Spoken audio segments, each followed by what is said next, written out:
And so we brought some of the folks in. Nathaniel has, well, you tell us about your product and how you developed it. Sure, thanks for having us.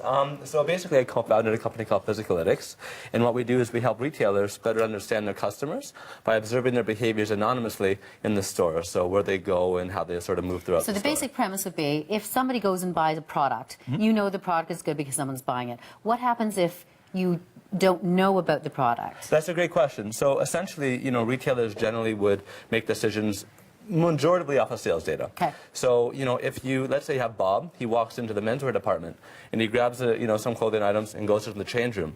If he buys it, we know Bob buys it. But we don't know if he leaves. We don't know if he tried it on. So that's what we sort of help the retailers understand, everything before the sale. So Physicalytics, so I'm a shopper, I walk in, how do you know what I'm doing? How does this work? Great question. So essentially what we have here is a very small sensor.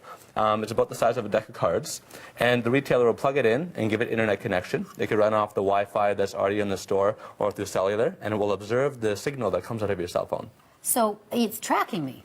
It's tracking you anonymously, so I don't know your phone number, I don't know, Okay. you know, your text messages Not or going anything into my like phone, that. getting- Absolutely not. No, it can't see anything like that. It's just following that number. So this is already up and running then in places? Yep, so we have some pilots running with, there's a grocer locally here in Toronto, there's a couple of big retailers, we also have a retailer internationally, and then some small mom and pop shops around Toronto as well. So it's also a marketing gauge too, because you would be able to see if someone's coming in because you're having a sale on sweaters.